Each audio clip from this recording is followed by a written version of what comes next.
Bonjour à tous et bienvenue. J'ouvre, si vous voulez bien, la réunion de notre cercle. Comme vous l'ont marqué depuis la période du Covid, au cercle, nous attachons une importance plus manifeste aux frontières santé au travail, santé globale. Et le secteur de la santé des soignants, que ce soit à l'hôpital ou dans le médico-social, est un secteur riche en enseignements qu'on va explorer à nouveau aujourd'hui avec vous. Donc, merci pour votre participation et en avant pour la conduite du cercle avec Anne-Marie qui prend mon relais. Ben voilà, et merci, un grand merci à vous et surtout merci à nos deux vaillants intervenants qui remettent ça pour cette fois-ci, puisque vous savez qu'aujourd'hui c'est le deuxième épisode en fait, le deuxième épisode de d'un cycle qu'on a démarré, donc non seulement sur femmes soignantes et santé au travail, mais spécifiquement sur cancer. Je dois dire que d'abord parce qu'on est quelquefois le près ou le loin plus ou moins dans la cible, et quelquefois plus que moins, et aussi parce que purement statistiquement, quand on regarde les choses, avec le taux de féminisation on peut dire plutôt que des secteurs de la santé, on est en fait à quasiment, et je vais aller sur ma projection, on est quasiment maintenant à au moins, et sans doute plus, 10 000 nouveaux cas de femmes soignantes qui chaque année apprennent leur diagnostic de cancer alors qu'elles sont sur le lieu de travail. Alors pour ceux qui ne nous connaissent pas, encore une fois, rapidement 2 mots sur qui on est et surtout pourquoi on est là. Nous, notre cercle existe donc depuis déjà presque 20 ans, son objectif étant justement de façon intersectorielle d'éclairer l'avenir de la relation au travail et la santé globale au travail, en mettant en lumière des programmes préfigurants et exemplaires, et d'un certain côté en organisant avant, de façon un peu anticipée et quasiment préfigurante, des grands coups de spot sur des programmes préfigurants et exemplaires. Et je veux dire que celui-là, merci en tout cas à nos intervenants d'avoir été là en marche et de revenir renforcer ce début juillet. C'en est un cas globalement particulièrement exemplaire. Donc, merci à vous. Et donc notre épisode, autant le premier était destiné à éclairer, j'allais dire, la problématique, et plus que ça finalement de poser un diagnostic sur ce qu'étaient finalement les réelles difficultés et les réels défis lancés à la fois aux organisations et bien sûr aux impétrantes, mais celui-ci, en épisode 2, on va se centrer donc sur les questions de résilience, j'allais dire non seulement de résilience personnelle, mais même de résilience plus largement des organisations, voire de résilience opérationnelle, et donc d'être un peu phare là aussi pour les autres secteurs. Donc, rappelez-vous, on a eu un premier épisode fin mars, vous pourrez trouver sur le site, et d'ailleurs il est sur le pop-up, l'accès au replay et au compte-rendu intégral. Et puis j'ai eu le plaisir avec nos 2 premiers intervenants, et merci à eux, de coécrire qu'est-ce qu'on dit, on dit à 3 claviers et à 6 mains, oui ça doit être ça, un article de synthèse sur notre blog sur le défi qui est défi, et dont on voit bien qu'il est à la fois l'interface du soin, du travail et des organisations. Voilà pour la présentation. Je peux maintenant, si vous voulez bien, si vous présentez nos intervenants. Alors on va les prendre, on va les prendre pas dans l'ordre, et donc on va prendre au milieu, et pardon de dire que vous êtes en sandwich, Caroline Amiel et Mario Di Palma, donc tous les deux sont médecins. Dr Mario Di Palma est oncologue à Gustave Roussy, il est chez les Moïssim d'abord, est très axé sur les questions nouvelles et aussi sur les questions d'éthique. Il est membre du comité national éthique et cancer. Il nous a fait le plaisir d'être là je dirais qu'il y a déjà 3 mois, mais j'ai recherché, Mario, la première intervention que vous avez faite au Cercle, et c'était il y a presque exactement 10 ans, puisque c'était en novembre 2016, où, sur un problème qui était, je pense, à l'époque très en avance et qui maintenant continue de l'être, et qui était justement visant la question des femmes et des femmes au travail, pas seulement les soignantes, mais visant les femmes. Que fait-on avec, dans le cas où on arrive maintenant à le faire, à diagnostiquer de plus en plus tôt des cancers, qu'est-ce qu'on fait avec des personnes qui sont en fait en pleine ascension et progression et construction à la fois de leur vie professionnelle et de leur vie personnelle, qu'est-ce qu'il faut faire? Donc je dirais que nos regards croisés datent déjà d'un petit moment. Et puis Carline Amiel, que vous voyez là aussi au milieu, donc là c'est le regard et l'expérience d'un médecin et d'un médecin du travail coordonnateur, puisque Carline, docteur Amiel, est médecin coordonnateur à l'hôpital Foch depuis 8 ans maintenant, et a créé un truc qui est assez fantastique, que je vous suggère d'aller regarder de près, qui est le Centre Prévention et Travail avec Sabrine Berada, et qui est tout à fait préfigurant justement sur la santé des soignants et des soignantes. Et puis, donc deux, alors je ne vais pas dire petite, mais grande nouvelle, c'est Emmanuel Aligois. Emmanuel Aligois nous expliquera tout à l'heure à la fois quelle est son orientation et surtout son grand vecteur. Et je dirais qu'elle est spécialiste de tout ce qui est traumatisme et faire face et anticiper les traumas. Et elle développe en France et dans les pays francophones le protocole qui est assez décoiffant, j'allais dire, par rapport aux visions françaises traditionnelles, qui est le protocole israélien 6C. Et là aussi, Emmanuel, on a eu le plaisir et l'honneur de vous recevoir il y a un peu plus de c'était il y a 3 ans, je crois, c'était en 2023, pour nous expliquer justement ce développement tout à fait nouveau. Et puis Dominique Truchot-Gardot, alors nous vient de l'Institut, alors je l'ai mis en abrégé, pardon, mais c'est Haute École La Source.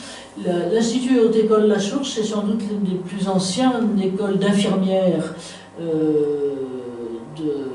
peut-être non seulement d'Europe, mais peut-être un peu plus, donc installée à Lausanne. Et vous êtes à la fois préoccupé sur les axes à la fois d'innovation et de nutrition, et votre abord de la question cancer, et notamment par la nutrition.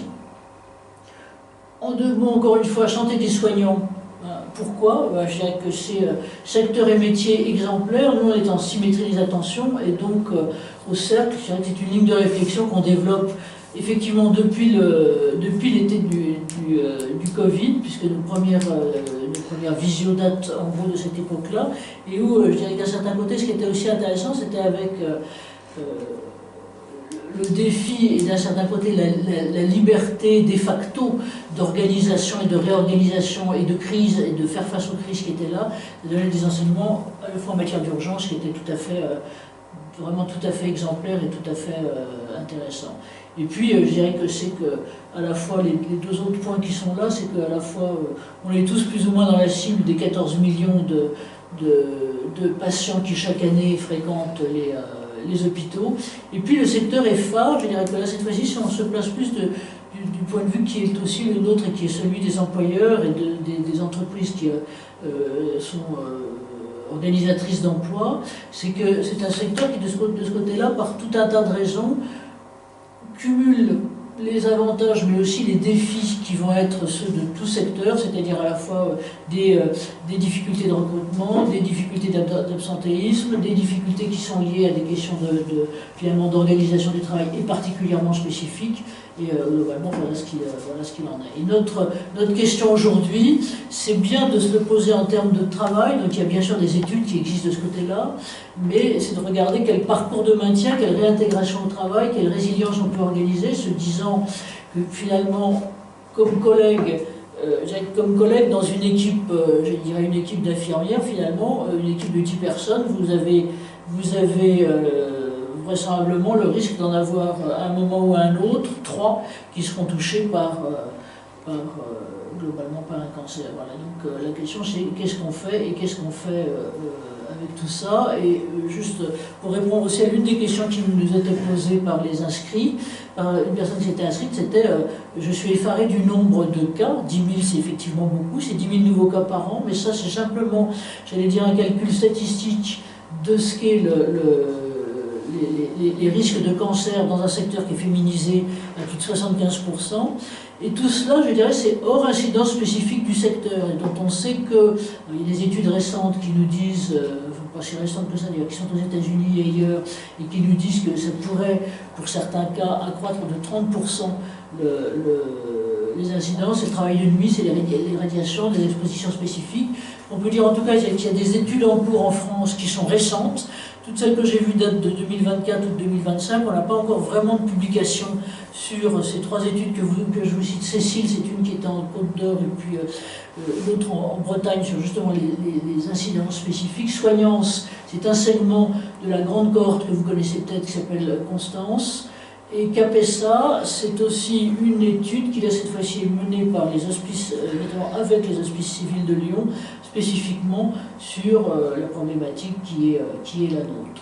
Alors comment je vous propose que ça se déroule? D'abord, là maintenant, le retour sur notre épisode 1, les points saillants, les vigilances, les besoins, ce qui a été particulièrement éclairé. Je demanderai peut-être, s'ils veulent bien, à Mario Di Palma et à Caroline Amiel de nous donner les grandes lignes de ce qui leur paraît important là-dessus. Et puis, le corps de la résilience, si je peux me permettre, on posera la question à Emmanuel Aligois, et avec, on fera les choses de façon relativement relaxe, avec les co-intervenants pouvant intervenant quand ils le souhaitent avec questions diverses. Et puis là, ensuite, on reviendra systématiquement à ce qui est quand même notre corps de truc, c'est la prévention et l'anticipation action, avec l'exemple justement de l'Institut La Source et ce que mène Dr Dominique Truchot, gardons là-dessus, et puis tout autour de ça, échange et autres là-dessus. Alors si vous voulez bien, je vous propose qu'on passe la parole maintenant à Mario Di Palma. Donc j'ai derrière vous, vous êtes doublement ou triplement concerné, donc à la fois bien sûr parce que l'oncologie et le suivi puisque le suivi, la recherche aussi sur les patientes et les jeunes patientes atteintes de cancer, c'est votre ligne de fond.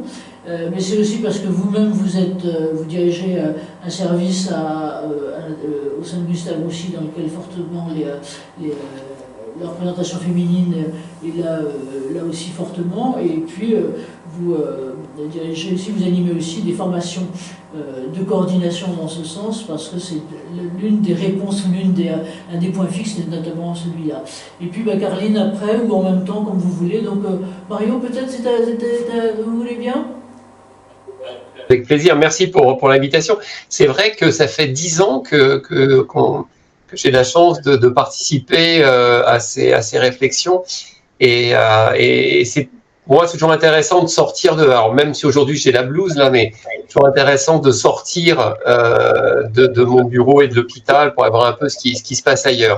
Alors, sur ce sujet très très particulier, effectivement, statistiquement, on a tous dans nos équipes plus ou moins en proximité des personnes qui sont atteintes d'un cancer, et en particulier bien sûr des femmes. Et ça pose des problèmes tout à fait particuliers, puisque on va se retrouver. Alors c'est avoir quelqu'un dans une équipe, quel que soit le métier, quel que soit le contexte, qui a un cancer, c'est difficile. Moi, j'interviens de temps en temps dans des entreprises, et on se rend compte qu'il y a d'abord c'est un sujet qui intéresse énormément. Et ça, je trouve ça intéressant que ça intéresse, justement parce que les gens ont envie de bien faire la plupart du temps, et on ne sait pas trop comment faire bien. Et à l'hôpital, c'est encore plus important, parce que, comme vous l'avez dit, il y a le maintien et la réintégration. Le maintien est un sujet qui devient, je ne sais pas si Caroline sera d'accord avec moi, mais de plus en plus une réalité. C'est-à-dire qu'on a maintenant des cancers, des diagnostics qui se font de plus en plus de façon précoce, que vous disiez tout à l'heure, sont des gens qui vont très bien en fait. Et ce qui va leur poser problème et les rendre malades, c'est pas leur maladie finalement, c'est les traitements qu'on va leur proposer, d'abord pour traiter le cancer qui est présent, donc souvent des cancers du sein, donc ça va être un geste chirurgical, de la radiothérapie, mais aussi on va mettre en place tout un tas de choses, de la chimiothérapie, de l'hormonothérapie, de l'immunothérapie éventuellement, pendant des mois, voire des années après le diagnostic, dont l'objectif va être de réduire le risque de récidive. Et finalement, le bénéfice, il est invisible, puisque le bénéfice, c'est qu'il ne se passe rien. Par contre, les effets secondaires, là, ils sont bien là quand même. Et donc, on a un enjeu majeur d'accompagner ces personnes, à la fois physiquement, dans l'adaptation de leur poste de travail, mais aussi psychologiquement, parce que vous imaginez, on se retrouve avec des infirmières qui, dans le service de cancérologie, qui vont se retrouver en face d'elles des personnes qui ont peu ou prou ont la même chose. Donc, ça nécessite vraiment un accompagnement tout à fait spécifique. Et là, ça nécessite un travail d'équipe, une réflexion au sein de l'équipe. Comment on fait ? Est-ce que le maintien au travail est possible ? Dans quelles conditions il peut se faire ? Mais c'est aussi une collaboration avec le médecin ou la médecin du travail de l'établissement pour voir justement comment on peut faire, en sachant que certaines infirmières vont choisir de se faire soigner dans leur établissement. Ça, c'est leur choix, mais beaucoup vont être soignés ailleurs. Et donc, c'est comment est-ce qu'on partage les choses et en sachant que la vie privée, elle s'applique là aussi, si vous voulez. C'est pas parce qu'on est soignant qu'on a un cancer qu'on a forcément envie de le raconter à tout le monde. Et c'est pas parce qu'on est soignant qu'on a un cancer qu'on est forcément mieux outillé finalement pour faire face aux difficultés quotidiennes qui peuvent se poser. Donc ça nécessite là peut-être encore plus que dans un autre milieu d'avoir d'avoir une parole qui peut s'ouvrir. Encore une fois, là aussi c'est la personne qui va choisir ou pas de ce qu'elle partage ou pas avec le reste de l'équipe, avec le responsable du service. Et puis encore une fois de travailler avec le médecin du travail sur l'accompagnement de ces personnes.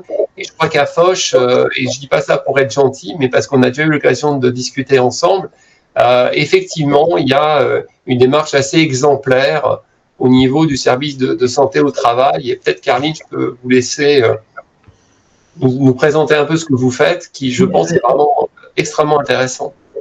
Oui, merci du relais, merci Mario, merci du relais vers Caroline. Et moi, quand j'ai découvert leur système il y a 3 ans, là aussi, j'étais complètement bluffé par la qualité et la pertinence et la nécessité d'anticipation. Et je me permets juste de souligner, parce qu'on le reprendra tout à l'heure, si vous voulez bien, avec à la fois Emmanuel, enfin tous, avec tous, ce que vous disiez là sur le fait que, bien sûr, il y a à la fois l'organisation, mais il y a le manager, j'allais dire, finalement, son comportement et son attitude, je dirais, son tact personnel est tout à fait important de ces côtés-là. Et puis, l'autre chose, et qui fait vraiment le lien avec, merci Caroline, si vous pouvez nous expliquer ça aussi, j'ai vu quelque part dans les études que le nombre, si on regardait le pourcentage, j'allais dire, de retour à l'emploi après 1 an de diagnostic de cancer, c'est maintenant, on est souvent entre 40 et 70%. Donc on a un quasi-maintien dans l'emploi qui est beaucoup plus fréquent et qui, compte tenu, j'allais dire, des spécificités quand même, sur des métiers qui sont quand même très, très appelants, amène à la fois une vigilance et peut-être aussi des positions particulières. Alors,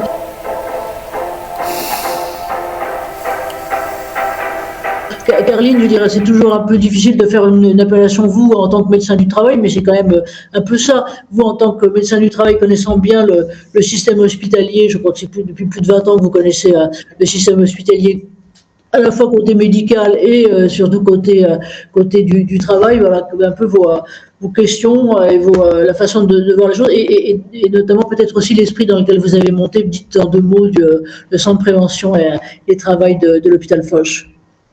Bonsoir à tous. Alors, merci Anne-Marie de votre invitation. J'ai toujours grand plaisir à ce qu'on intervienne ensemble depuis plusieurs années. Sur la particularité de ce thème, c'est vrai qu'il y a un mot qui me revient à chaque fois à l'esprit et qui est omniprésent, c'est le mot anticipation. C'est vrai que quand on est confronté à un diagnostic de cancer, ça fait un peu le tsunami quand la patiente y est confrontée, parce que pour le coup, on parle de patiente. Et en fait, il se passe quelque chose dans la tête de la soignante qui est compliqué à appréhender. Et Mario, tu me le confirmeras, c'est déjà cette rupture identitaire où on passe de l'autre côté de la barrière. On était soignante, on prend soin des autres, on a cette vocation d'empathie dans le métier et on devient brutalement la patiente à laquelle on va annoncer un diagnostic difficile et pour laquelle va s'enchaîner ensuite tout un processus aussi bien personnel que professionnel. Et c'est vrai qu'aujourd'hui, avec les années d'expérience que j'ai, on fait mieux. Oui, mais je regrette toujours en fait ce manque d'anticipation de reprise d'activité. Donc la dernière fois, on a beaucoup parlé de la visite de pré-reprise, de la nécessité de transmission de communication, de l'importance de cette visite médicale. Mais c'est vrai qu'en santé au travail, on récupère en général des situations qui arrivent plutôt en bout de course. On est à 15 jours, 3 semaines d'une reprise d'activité. La salariée a des fois contacté son encadrement ou son organisation professionnelle pour voir un petit peu comment elle va reprendre son activité. Mais les situations pour lesquelles le médecin du travail est consulté d'emblée sont plus anecdotiques. Alors que toute la construction, la réussite de la reprise de l'activité peut des fois nécessiter plusieurs semaines pour qu'un projet, en tout cas de reconstruction professionnelle, soit réussi. Donc c'est vrai que dans un monde idéal, ce serait bien qu'on puisse être associé rapidement dès le début de la prise en charge, non pas pour intervenir vis-à-vis des salariés, mais pour leur transmettre des informations en disant que si en fonction de la maladie, en fonction de la lourdeur des traitements, en fonction des impossibilités fonctionnelles de certaines chirurgies, on ne peut pas reprendre le même métier.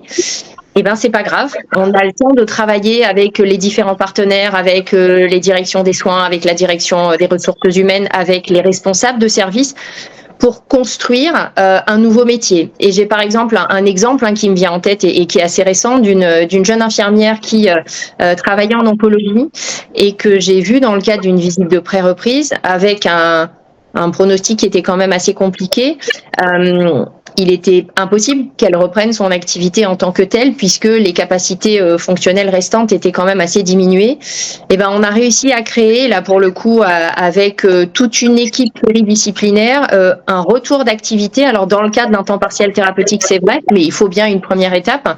Mais avec des missions qui ont été modifiées, avec des responsabilités qui se sont accentuées, et en fait avec beaucoup de fierté dans les yeux de cette infirmière qui, malgré le fait qu'elle ne pouvait pas reprendre le même métier qu'elle occupait antérieurement avant l'annonce de son diagnostic, et ben avec une motivation, avec un entrain et avec la possibilité de pouvoir se projeter de nouveau dans son activité professionnelle. Et ça, c'est énorme aujourd'hui parce qu'on sait que l'anxiété peut être importante chez ces professionnels.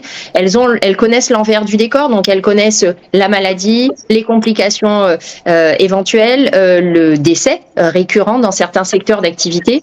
Il n'est pas rare de pouvoir proposer à une infirmière, par exemple, qui travaille en onco et qui a du mal à faire face à son propre diagnostic, de pouvoir la changer de service pour la mettre au quotidien dans une organisation qui soit complètement différente pour qu'elle puisse continuer d'avancer. Mais il faut réussir à leur donner cette capacité d'action parce que dans certaines situations, elles se retrouvent complètement démunies pour la reprise d'une activité et donc leur redonner les moyens en fait d'agir de nouveau et de reprendre en main leur activité professionnelle, même si elle est différente, pour pouvoir continuer de se projeter. Donc ça, c'est la partie santé-travail. Et sur la dynamique du centre de prévention, c'est vrai qu'au regard de ces constats, on a voulu mettre en place des activités de consultation pour intervenir bien en amont dans le cadre du dépistage. Donc le dépistage des cancers cutanés, le dépistage de tout ce qui est santé de la femme avec le cancer du sein et le cancer du col de l'utérus. Et c'est vrai qu'on a eu la chance d'avoir une direction qui soit vraiment très soutenante et proactive dans la construction de ce projet qui a aujourd'hui 3 ans et qui nous a permis de faire des diagnostics et en tout cas d'accompagner de plus en plus de professionnels vers des prises en charge qui soient axées à l'extérieur. Ouais, merci Karine. De ce côté-là,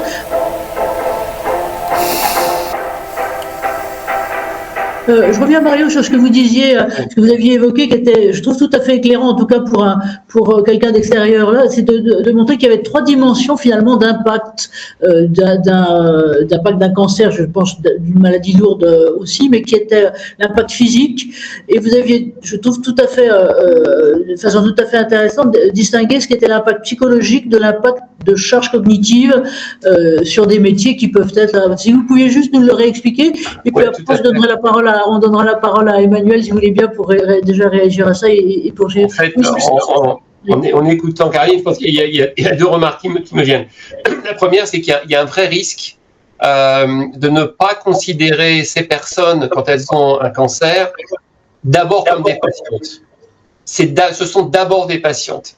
Et il faut vraiment faire attention parce qu'on a tendance naturellement à dire bon, ça on va pas expliquer parce qu'elle connaît tel effet secondaire, elle va m'en parler si elle a des problèmes de douleur par exemple, des choses comme ça. En fait, pas du tout.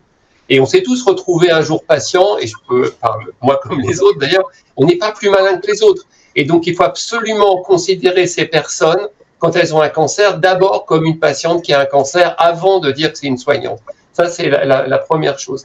La deuxième chose, sans vouloir rentrer dans des clichés, évidemment, c'est que ce sont des métiers quand même particuliers, quand même, être soignant. On est quand même, voilà, c'est pas par hasard la plupart du temps qu'on fait ça. Et la valeur travail a une signification. Et je dis pas qu'ailleurs, c'est pas vrai, hein, c'est vrai aussi dans d'autres métiers, bien sûr. Mais le maintien au travail, le retour au travail, y compris en adaptant le profil professionnel, est certainement quelque chose qui a peut-être encore plus de valeur dans notre domaine. Ensuite, pour répondre plus directement à ce que vous venez de dire, Anne-Marie, effectivement, de plus en plus, si vous voulez, les conséquences des traitements ne sont pas visibles immédiatement. Je veux dire, on a des traitements qui sont moins agressifs, en tout cas extérieurement, hein, qu'avant, des chirurgies moins mutilantes, par exemple, des choses comme ça. Mais pourtant, l'impact, il est bien là, si vous voulez. L'impact, il est, comme vous l'avez dit, à la fois physique, psychologique et cognitif. Il est physique parce qu'on est fatigué et ça peut prendre du temps à récupérer et il peut y avoir, effectivement, certaines activités qu'on ne peut pas faire de la même façon.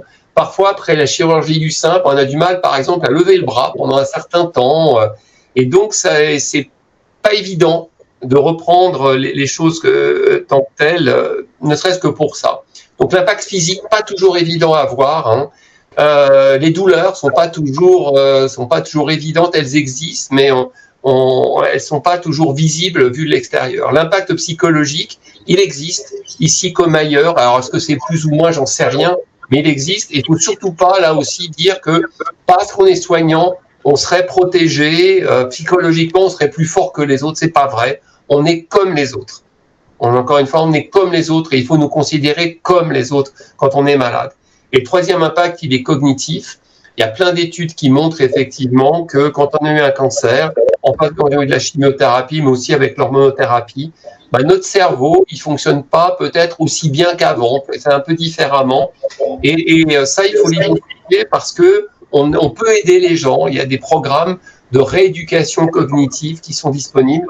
Mais pour ça, encore faut-il faire le diagnostic. C'est toujours pareil, que ce soit sur l'impact physique, que ce soit sur l'impact psychologique ou sur l'impact cognitif, si on n'est pas systématique dans l'évaluation et si on considère ces personnes, encore une fois, comme étant d'abord des personnes qui ont été malades ou qui sont ou des patients avant de considérer que ce sont des soignants, on va passer à côté encore plus que pour les autres personnes et ce sera l'impact pour les gens sera la double ou la triple peine effectivement.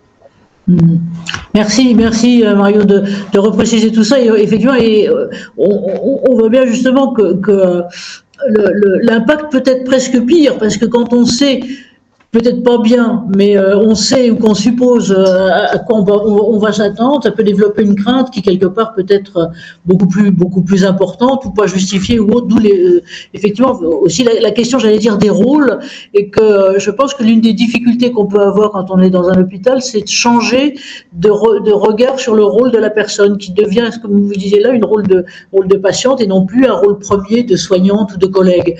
Et qu'est-ce qu'on fait dans ces cas-là? Alors merci à vous. Mario, de votre côté, vous, quel type de réaction vous avez par rapport à ça?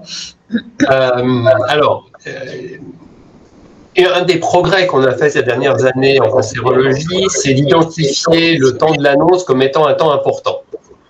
Ça a l'air de rien, mais jusqu'à un passé récent, finalement, c'était pas identifié en tant que tel. Donc déjà, si vous voulez, et je dis bien le temps ou les temps de l'annonce, parce que il y a effectivement un avant, un après quand on dit à quelqu'un qu'il a un cancer, mais ça enclenche tout un certain nombre de choses pour nous, c'est-à-dire qu'est-ce qui va se passer, les traitements, etc., etc. Donc c'est les temps d'annonce. Donc déjà, voilà, c'est un temps important. Ça c'est la première chose. La deuxième chose, c'est un temps toujours d'une grande violence. C'est-à-dire que, et ça, moi, c'est un message que je fais passer auprès de mes jeunes et moins jeunes collègues d'ailleurs, c'est que quoi qu'on dise, quoi qu'on fasse, c'est toujours un moment d'une grande violence. Et c'est violent pour la personne qui reçoit l'annonce, mais c'est violent aussi pour la personne qui donne l'annonce. Ça, il faut le reconnaître aussi en tant que tel. Puis la troisième chose, moi, je ne suis pas un spécialiste du tout, mais je serais intéressé, Emmanuel, d'ailleurs, que vous formuliez un petit peu plus quand même, vous nous disiez un petit peu plus quand même d'un point de vue pratique par rapport à ce que vous venez d'indiquer. Moi, je sais que c'est quelque chose... il ne faut pas se contenter de l'annonce, c'est-à-dire que ce qu'on essaye de faire, c'est une fois qu'on a fait l'annonce, oui, mais qu'est-ce qui va se passer derrière? Et c'est pas rendez-vous dans 3 jours, on doit enclencher immédiatement. Je pense que ça résonne un petit peu à ce que vous venez de dire, c'est-à-dire vous avez un cancer, mais voilà ce qu'on va faire. Pas vous avez un cancer, et maintenant on va réfléchir, on se voit dans 3 jours. C'est vous avez un cancer, qu'est-ce qu'on fait derrière? Et quand on a mis en place, l'exemple c'est toujours pareil, ça vaut ce que ça vaut, mais quand on a mis en place il y a maintenant plus de 10 ans à Gustave Roussy, le diagnostic en un jour, c'est-à-dire les femmes qui viennent avec un doute sur un cancer du sein, dans 80% des cas, on est capable, à la fin de la journée, parce qu'on aura fait des examens divers et variés, de savoir ce qu'elles ont réellement, en fait. Alors, si elles n'ont rien, très bien, super, bravo. Et encore, c'est pas si simple. Parce que quand on a vécu le fait de ne pas savoir et le fait d'avoir l'information qu'on n'a pas un cancer et que c'est bénin, c'est pas si simple comme non plus, c'est pas anodin non plus comme annonce, hein, même si évidemment c'est moins problématique. Et quand la femme a une annonce que c'est un cancer, on enclenche tout de suite la prise en charge. C'est-à-dire que tout de suite, on va dire voilà votre programme, ça va être ça. Alors, pas forcément dans le détail, parce que ça peut détendre un certain nombre de choses, mais en tout cas, on va tout de suite enclencher, voilà, vous aurez tel examen derrière, parce qu'il y en a besoin de comprendre ceci et cela. Vous aurez éventuellement voir le chirurgien, là, maintenant, tout de suite, pour vous expliquer quel chirurgien va être capable de faire. On essaye d'enclencher tout de suite l'étape suivante, si vous voulez, et de ne pas rester dans l'annonce brute telle qu'elle est là. Et j'ai l'impression, mais encore une fois, je voudrais vraiment vous entendre plus, pas rentrer dans le détail, mais je pense que ça fait partie, me semble-t-il, de la démarche que vous avez, qui est beaucoup plus complète, évidemment, que ça. Nous, c'est une démarche qui est... qu'on a mis en place de façon très pragmatique, si vous voulez, et sans forcément... La réflexion, à la limite, est venue après. Si vous voulez. Petite parenthèse, je vous laisse la parole tout de suite. On a aussi une sélection des personnes qui rentrent dans ce programme de diagnostic en un jour. C'est-à-dire qu'on a des personnes qui ne veulent pas rentrer dans ce programme-là, c'est-à-dire pour lesquelles il y a besoin de temps et d'étapes. Et ça, il faut aussi le comprendre. C'est pas forcément quelque chose qui est adapté à tout le monde. Cette vitesse, je dirais, dans le diagnostic. Donc, il y a des personnes qui ne rentrent pas. Et ça, il faut être capable de l'identifier. Donc, on a la chance d'avoir des médecins, mais aussi des secrétaires aussi, qui vont être capables d'orienter les personnes. Certaines vont aller dans ce programme-là, d'autres non. Et pour celles qui rentrent dans le programme, on a une infirmière spécialisée qui va les accompagner tout au long de la journée, parce qu'elles vont voir plusieurs intervenants, elles vont avoir une ponction éventuellement de la lésion, elles vont avoir une mammographie, etc. Donc, une infirmière qui est spécialement là pour les accompagner, avec un psychologue aussi d'ailleurs qui est disponible au cas où. Mais c'est pas quelque chose qui va convenir à tout le monde, et ça, je crois que c'est important de l'avoir en tête. Mais sur le fond, merci Mario, mais sur le fond, la question elle est bien double, Emmanuel, pour vous. C'est à la fois, vous êtes bien d'accord sur le fait que le temps de l'annonce, le moment de l'annonce est absolument crucial, mais après, c'est la durée, c'est-à-dire enclencher l'action et la perception des étapes après, et j'allais dire, et l'ensemble, parce que là on est sur mais une personne, et donc il y a l'attitude vis-à-vis de la personne, mais ensuite, et pardon de complexifier les choses, on en est aussi sur l'équipe. Est-ce qu'il y a un comportement particulier à demander, à attendre et à former de la part de l'équipe, de la part encore une fois des différents experts, parce que la cascade que vous évoquiez, Mario, qui peut être en une journée, qui peut s'échelonner quelquefois sur un certain temps, j'en ai une certaine expérience de ce côté-là, c'est vrai que tous effets peuvent être ravageurs. Et donc, c'est difficile, et je pense que c'est effectivement important que les équipes soient au fait de ça. Vous voulez répondre tout de suite, ou Caroline, une remarque ou une réponse?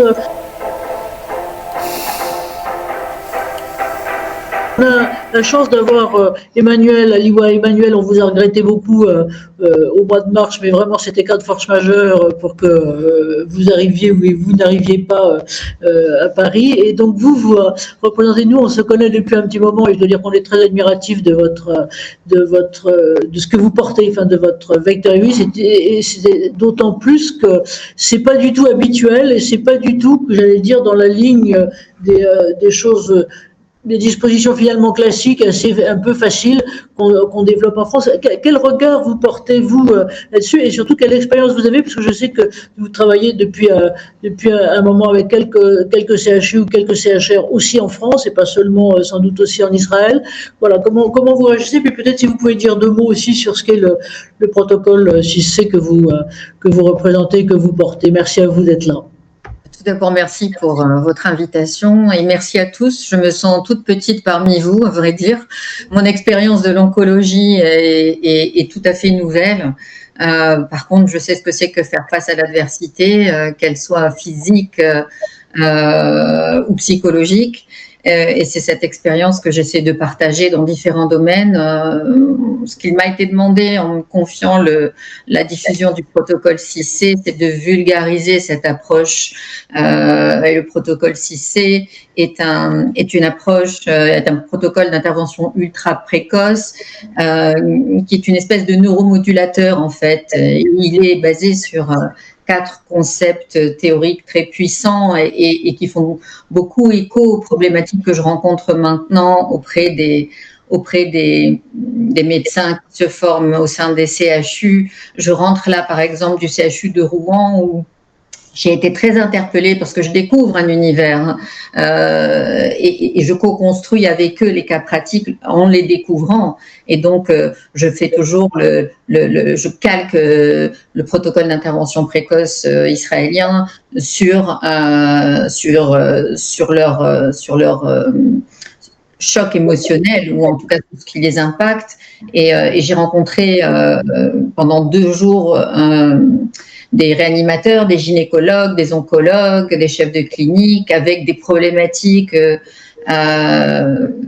d'oncologie, mais aussi d'infirmières agressées, de bébés morts in utero, d'annonce d'une trisomie 21, d'une mère qui décède pendant son accouchement, bref, des problématiques graves, des redéfinitions du schéma corporel suite à une chirurgie lourde, puisque à l'initiative des formations au protocole 6C du CHU de Rouen, il y a l'éminent professeur Tuech qui cherche comment réduire l'impact des soignants précisément, l'impact de ces maladies graves sur les soignants et sur les patients, et en particularité avec un focus sur l'annonce de diagnostic.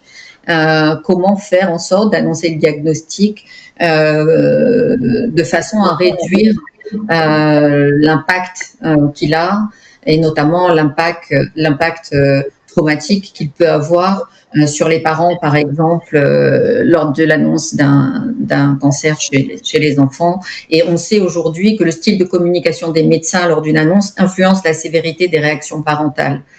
Donc, pour revenir à votre question sur les soignants, milieu que je découvre, ce que j'ai bien compris, et justement en me penchant un petit peu sur le lien entre de quoi souffrent les soignants, quelle est la particularité d'être soignant et tout d'un coup de se retrouver patient.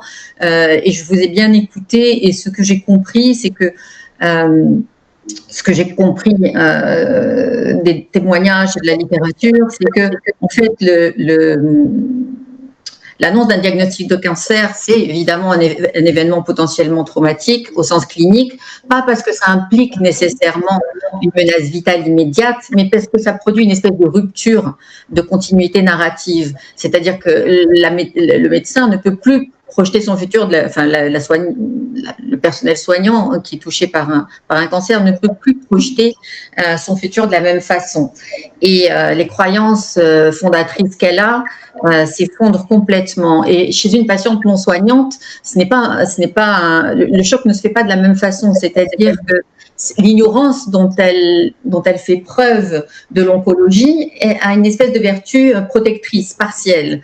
Elle ne sait pas forcément ce qu'impliquent les protocoles, les taux de survie, les effets secondaires, la chimio, alors que ce qu'on comprend ce que j'ai lu dans la littérature et partagé avec le personnel soignant ces dernières années, c'est que c'est le contraire chez le personnel soignant. C'est-à-dire que la connaissance médicale chez la soignante intervient comme un amplificateur de ce que ça représente. Dès les premiers mots du diagnostic, la soignante, elle visualise tout de suite ce que c'est qu'un stade 3, elle connaît les statistiques de rechute, elle a des images comme ça cliniques très claires qui s'activent instantanément, souvent dans la version la plus sévère parce que c'est le biais de notre cerveau de penser au pire. Et donc, on est dans ce paradoxe qui fait que la connaissance est un amplificateur de la représentation de la maladie au lieu d'être un protecteur. Ça, c'était pour répondre sur votre première question, Anne-Marie.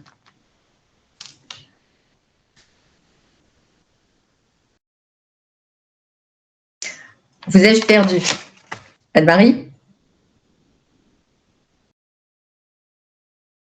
Anne-Marie? Marie, remettez votre micro parce qu'on ne vous entend pas. Oui, pardon. Oui, ce que je voulais, ma réaction immédiate était de dire que finalement, c'est une approche quasiment inverse, c'est-à-dire que on a une intuition qui est quasiment délirante.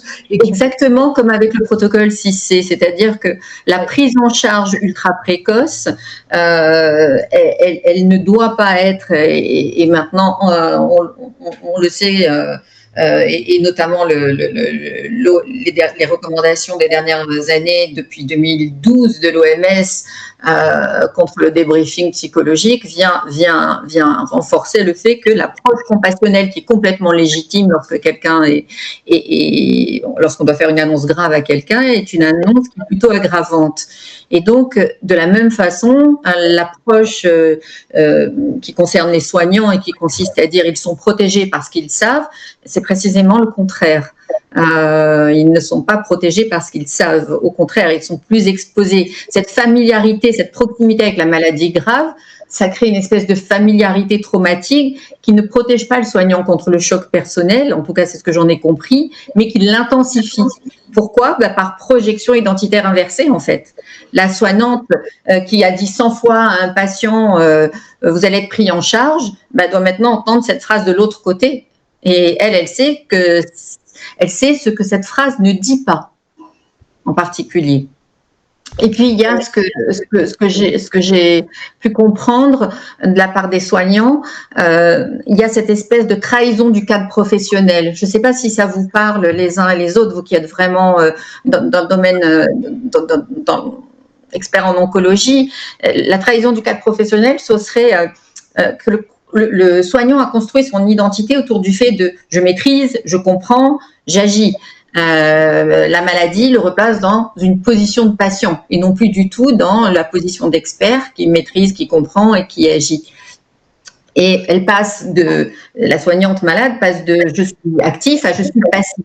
Et on sait précisément, et c'est d'ailleurs le cœur du protocole 6C, on sait que le sentiment d'impuissance, la perception du sentiment d'impuissance est ce qui est susceptible de générer un PTSD, un trouble de stress post-traumatique. Donc, cette inversion de rôle est en elle-même une détresse indépendante du pronostic médical, me semble-t-il.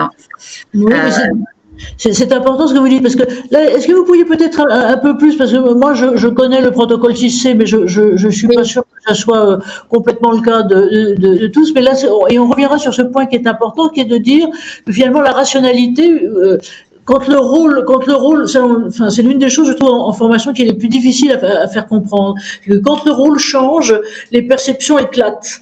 Et les perceptions éclatent, et notamment ce que vous disiez là, quand on est en position de pouvoir ou d'expertise, qui d'un certain côté est aussi une position de pouvoir, ces fondements-là sont complètement par terre. Et j'imagine, je vois que Jean-Marie Peretti est arrivé là, mais j'imagine qu'on a un peu le même genre avec des dirigeants, par exemple, qui aussi sont confrontés à ça. Je reprends, peut-être si vous pouvez nous l'expliquer au fil de ce que vous faisiez avec vos experts et du CHU de Rouen ou d'ailleurs, mais qui théoriquement là étaient finalement confrontés à des difficultés, des traumatismes tout à fait forts du fait de leur métier, mais qui les atteignaient aussi personnellement. Peut-être vous pouvez nous redire un peu ce qu'est le protocole 6C là-dessus, nous faire comprendre pour les nuls, si je peux me permettre, je parle pour moi, bien entendu. Bon, alors je vais savoir si c'est pour les nuls. Le protocole 6C est un protocole d'activation cognitive et fonctionnelle. C'est une intervention précoce qui vise à restaurer rapidement le sentiment de contrôle, réduire l'impuissance et la détresse aiguë, favoriser l'adaptation et la résilience. Pour être en capacité en quelques minutes, et ce qu'on a randomisé, c'est vraiment très rapide, hein, on est à 1 minute 30, 90 secondes. Donc, pourquoi ? Parce que c'est né au sein de l'armée et que le besoin d'opérationnalité était la priorité. Donc, cette continuité opérationnelle, effectivement, intéresse beaucoup les CHU, les entreprises, puisque c'est ce qu'on essaye de retrouver. Parce qu'on sait que la continuité opérationnelle permet de retrouver un sentiment d'auto-efficacité, d'estime de soi, bref, les indicateurs de résilience qui permettent de basculer de « je suis passif » à une continuité opérationnelle et « je suis actif ». Donc, le protocole 6C se focalise sur le passage de l'hyperactivation du système limbique à une activation du cortex préfrontal, tout simplement. Et cette neuromodulation prend quelques minutes, guère plus. Et donc, le travail du 6C est de réduire l'hyperactivité de l'amygdale, de réguler le cortex préfrontal afin de retrouver les capacités fonctionnelles de raisonnement et de décision qui ont été réduites par le choc, l'annonce d'un diagnostic par exemple. On travaille beaucoup avec les oncologues et d'autres spécialités sur l'annonce justement de diagnostics graves ou de faits graves. J'avais noté ici par exemple une erreur technique en pleine intervention chirurgicale, un père qui laisse un instant sa femme qui vient d'accoucher et qui, à son retour, la trouve décédée. Il y a une façon d'annoncer cela et qui n'est pas forcément intuitivement, puisque notre système compassionnel s'active évidemment à nous en tant que personnel primo-intervenant ou soignant, et on sait aujourd'hui que ce n'est pas ce système compassionnel qu'il faut écouter, et c'est tout à fait contre-intuitif, destructif, mais c'est très efficace. Oui. Et qui était ce que vous disiez tout à l'heure, qui a été conforté par l'approche de l'OMS qui, dès 2012, disait que l'excès de compassionnel finalement un peu dégoulinant, un peu complaisant, produit l'effet inverse. Oui, parce qu'en fait, on a un débriefing. Alors, on a une méthode en France qui est utilisée, et d'ailleurs, je crois qu'elle ne l'est qu'en France, qu'on appelle le débriefing psychologique, et les recommandations internationales sur le PFA, c'est-à-dire les gestes de premier secours, les interventions d'urgence dans les premières heures, déconseillent, voire interdisent. C'est ce que le Mental Health Gap en 2012 est passé de non recommandé à interdire, puisqu'on se rend compte aujourd'hui que c'est aggravant de la perception traumatogène de l'événement. Donc, l'OMS recommande effectivement dans les premières heures plutôt de ne pas avoir une pratique émotionnelle, de répondre à des besoins immédiats, d'aider la personne à retrouver un fonctionnement adapté, à enclencher rapidement des mécanismes de résilience. Bref, tout ce que les études, que ce soit l'auteur du protocole, Moshe Farki, bien avant lui, Hopfol, Brimmer, Folkman, vous parliez tout à l'heure de la perception quand on est soignant, Lazarus et Folkman sont vraiment ceux qui sont les plus emblématiques dans la question de la perception. Et effectivement, la menace, on ne peut pas la changer, mais la perception que j'en ai, ça, je peux agir dessus. Et c'est ce que fait le protocole, avec une incidence sur le développement des pathologies anxieuses qui est significative. Et j'aimerais bien demander, et Caroline et Mario, et puis aussi Dominique qui est là, de réagir, parce que moi, ce que je comprends là, c'est un peu deux choses. C'est que l'objectif, il est finalement de retrouver un fonctionnement le plus positif qui soit dans un univers dans un ensemble qui s'est écroulé d'un certain côté, retrouver ça. Et est-ce que ça voudrait dire, par exemple, alors, bien sûr, pour des soignants, patients atteints de cancer, qu'il faut avoir une vigilance presque plus importante que pour les autres dans l'annonce, puisque ce que vous dites, ce qui est important, c'est une annonce, c'est une réaction précoce. Donc, ça voudrait dire après, et on va revenir peut-être en débat sur l'ensemble, beaucoup de prévention pour justement peut-être permettre à tout un chacun, là on est sur les soignantes, mais je pense qu'on en aurait chacun ou chacune beaucoup de bénéfices, de pouvoir anticiper ce type d'exemple. Voilà, c'est la question que je me pose. Avant, parce qu'après on va tout balancer sur Emmanuel. Moi, très rapidement, merci beaucoup Emmanuel de votre éclairage. Moi, je vous cache pas qu'avant aujourd'hui, je ne connaissais pas ce protocole. J'ai lu avec attention, grâce à Anne-Marie, vos écrits sur l'intervention que vous aviez faite la dernière fois. Je suis très curieuse des capacités d'application, puisque au regard de ce que vous avez décrit, il n'y a pas que le cancer. En fait, nous, on vit à l'hôpital toutes les agressions physiques, verbales, que ce soit des patients, que ce soit des familles de patients. Donc, on vit dans une société aujourd'hui de plus en plus agressive. Et c'est vrai qu'arriver à un syndrome de stress post-traumatique aujourd'hui, ce n'est plus une anecdote, ça devient vraiment un événement récurrent. Et je suis très curieuse, comme l'a dit Mario, de la formation. Oui, vous formez qui, en combien de temps, au bout de combien quel est le délai pour qu'on puisse, nous, être opérationnels sur le terrain face à ce type de situation. Et effectivement, je suis intéressée parce que pour moi, c'est transposable à beaucoup de situations pratiques concrètes. D'accord, je vais essayer de répondre. Quand j'ai été sollicitée par le CHU de Rouen, c'est parce qu'ils étaient face à des patients en oncologie qui, une fois qu'on leur avait annoncé qu'ils avaient un cancer, n'entendaient plus rien sur le déroulé de la journée. Il y avait un shutdown total et ils se retrouvaient avec des dysfonctionnements, des ralentissements, des traitements non pris, des explorations non faites, parce que à partir du moment où ils avaient annoncé que la personne avait un cancer, la personne était dans un état de choc et n'entendait plus les préconisations et les instructions, ne serait-ce que de sortir du bureau de consultation pour aller voir la secrétaire à l'étage numéro tant. Les gens avaient un immédiat arrêt sur image. Et donc, la première demande du professeur Twetch, qui avait fait un pilote avec différents types de profils, des médecins, des secrétaires, des cadres de santé, tous les intervenants impliqués dans la chaîne d'intervention en oncologie, pour avoir leur feedback et leurs préoccupations. Il était apparu que l'annonce, et c'est ce que préconise l'auteur du protocole 6C, puisque la dernière publication qu'il a faite sur 128 parents et qui a mis en évidence parents à qui on annonce que l'enfant a un cancer, a mis en évidence que le style de communication activant, une empathie très équilibrée, plutôt cognitive, avait une répercussion importante sur la perception de ce qu'on venait de dire. Et donc, ce qu'on a mis à jour avec l'équipe du professeur Twetch, c'est qu'il y a deux temps. Il y a le temps de l'annonce et il y a le temps de l'action.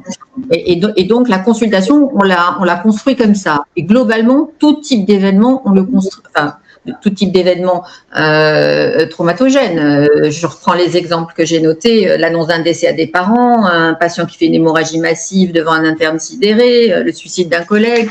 tous ces types de situations traumatogènes que le CHU peut rencontrer, on les traite en 2 temps. 1, le temps de l'annonce, 2, le temps du combat. Et c'est pour ça que je suis un peu interpellée quand vous disiez, Mario, que en une journée, la personne faisait tout. Et alors, je me dis que ça, non seulement on a l'hypercute, c'est une question, hein, je ne sais pas, parce que encore une fois, dans ce domaine précis qu'est l'oncologie, je découvre, mais par contre, je sais très bien ce que fait un choc ce que peut faire une annonce traumatogène, et donc, il y a l'hypercute, et 2, il y a la mise à terre. Et l'idée pour nous, c'est plutôt, et c'est ce qu'on fait avec le premier décès de l'acronyme, c'est plutôt de dire, bon, allez, viens, tu vas te relever, on va mobiliser les ressources qui sont les tiennes puisque tu vas basculer en mode sympathique, et que pendant plusieurs heures, le choc que tu viens de subir va te mettre dans un mécanisme automatique de survie, et plutôt que d'induire une posture passive, mais là, je pense que vous l'avez déjà complètement initié, on va induire une posture active. Je me questionne juste sur quel type de posture active, parce que peut-être que c'est beaucoup en une journée que d'avoir 1, le choc de l'annonce, 2, le choc des instructions et du plan de bataille, si je peux dire ça comme ça, et 3, la mise en œuvre immédiate. Voilà, c'est juste une interrogation que j'ai. Peut-être que je peux vous apporter quelques éléments. D'abord, il y a deux points à vous dire. Sur ce sujet-là, ce sont des femmes qui ont déjà eu un certain nombre d'examens avant et sur lesquels il y a un doute important sur le diagnostic. Donc, on part pas de zéro, si vous voulez. Et d'autre part, on n'est pas capable, même si on le voit, on ne pourrait pas le faire d'ailleurs, d'avoir un véritable plan de bataille, pour reprendre un peu vos termes. Ce qu'on va enclencher, si vous voulez, c'est l'étape suivante. C'est-à-dire que, effectivement, mais encore une fois, c'est quelque chose qu'on a fait de façon pragmatique et sans avoir l'arrière-pensée structurée que vous avez dans votre protocole. L'idée, c'est de dire, ça c'est quelque chose qu'on a testé, et pas seulement d'ailleurs dans ce programme-là, mais aussi dans d'autres. Moi, c'est ma façon de faire en général. C'est d'enclencher l'étape suivante, c'est-à-dire de ne pas rester sur. Voilà, il y a ce problème-là, mais qu'est-ce qu'on va faire derrière? Qu'est-ce qu'on va faire? Et qu'est-ce qu'on va faire? C'est pas forcément enclencher un traitement. Ça peut être enclencher des étapes de diagnostic complémentaires parce qu'on en a besoin pour autre chose derrière. Ça peut être aussi une étape de première étape de quel va être le bilan, enfin quel va être le premier élément du traitement aussi. Ce qu'il faut savoir aussi, c'est que, mais ça c'est très général. Nous, on est vraiment tenu par le temps. C'est-à-dire que en cancérologie, on perd parfois du temps. Et il y a beaucoup d'études qui montrent que, alors, gagner du temps ne veut pas être dans la précipitation et faire mal les choses, bien entendu. Mais beaucoup de temps peut être perdu parce qu'on va faire une étape de diagnostic, alors avec des éléments divers qui vont s'échelonner dans le temps, etc. Et nous, comme beaucoup d'endroits maintenant, on met en place alors, nous, on a un programme qui s'appelle Instadiag. Bon, ça vaut ce que ça vaut comme acronyme, mais dans beaucoup d'endroits maintenant, on met ça en place. Il y a des diagnostics rapides. C'est-à-dire que les gens viennent avec une suspicion et on essaye de gagner du temps et d'aller vite parce que on se rend compte que parfois, c'est plusieurs semaines, voire plusieurs mois qui sont perdus. Et ça, alors, pas toujours, mais ça peut avoir vraiment un impact sur la prise en charge ensuite. Et donc, ça nous pose le problème, effectivement, de ce que vous venez d'indiquer, c'est-à-dire le revers de la médaille, si vous voulez, c'est comment on gère ce temps et comment on gère l'impact. Et évidemment, c'est plus qu'un uppercut, là, c'est plusieurs qui peuvent se faire. Et c'est un vrai sujet pour nous. Et moi, je serais intéressé, alors là, j'en profite, mais je m'intéressais qu'on en discute un peu plus avant, parce que je pense qu'un certain nombre de choses qu'on fait de façon intuitive, je dirais, comme souvent, elles pourraient être beaucoup plus efficaces si elles étaient construites. Donc je pense que ça vaut le coup, et pas seulement avec Gustave Roussy, je veux dire, dans beaucoup d'endroits aujourd'hui en cancérologie, on s'est rendu compte qu'il y avait la notion du temps, elle devenait un élément important, et qu'on cherche à gagner du temps. Mais attention au revers de la médaille, parce que moi j'ai pu voir aussi dans ma pratique des moments d'annonce ratés, vraiment avec des vraies erreurs, alors qui sont humaines, hein, mais je parle pas d'erreurs thérapeutiques ou diagnostiques, hein, je parle vraiment d'erreurs de communication. Finalement, on le paye très très cher après, et on a des vrais syndromes post-traumatiques qui peuvent découler d'un temps d'annonce qui a été mal structuré. Bon, je me permettrai d'intervenir pour dire que je crois qu'on ne résoudra pas la question aujourd'hui, mais que on aurait vraiment intérêt à la creuser, parce que dans ces cas-là, comme toujours, c'est plusieurs types de logiques et de logiques de perception qui s'affrontent. Donc il y a celle, j'allais dire, des soignants de votre côté, enfin des experts soignants et en face de leurs oreilles, hein, globalement des patients. Et puis il y a aussi celui de la perception des patients. Est-ce que vous disiez, Emmanuel, sur le fait que vous défrichez, mais je crois que tout le monde est un peu là, vous défrichiez le système diagnostique de cancer pour tous et pour les soignants, c'est globalement pas aussi simple. Et moi, l'impression que j'en ai, c'est qu'effectivement, tout ça devrait être un peu analysé, encore une fois, en croisant les regards. Et alors, remarquez, l'habile transition, c'est que moi, j'aimerais bien passer la parole à Dominique Truchot-Cardo, donc à la fois, docteur Truchot-Cardo, donc à la fois avec le cursus qui est le vôtre, mais aussi l'Institut, donc l'Institut, hein, est vénérable. C'est pas pour dire que vous n'êtes pas vénérable, mais vénérable institut que vous représentez, puisque c'est un institut initialement de formation d'infirmière, hein, de formation de soignants. Voilà, comment à la fois ces questions-là sont-elles ou pas abordées peut-être dans les processus et dans ce qui est votre truc, que je dirais, moi je vous ai connu à la fois sur deux questions qui est à la fois l'innovation et les data, et l'autre qui est justement la prévention par la nutrition. Quel regard, quelle perception vous avez sur tout ça, et notamment sur la question, je trouve assez fondamentale, qui a traversé toutes vos trois interventions, et qui est la question du temps.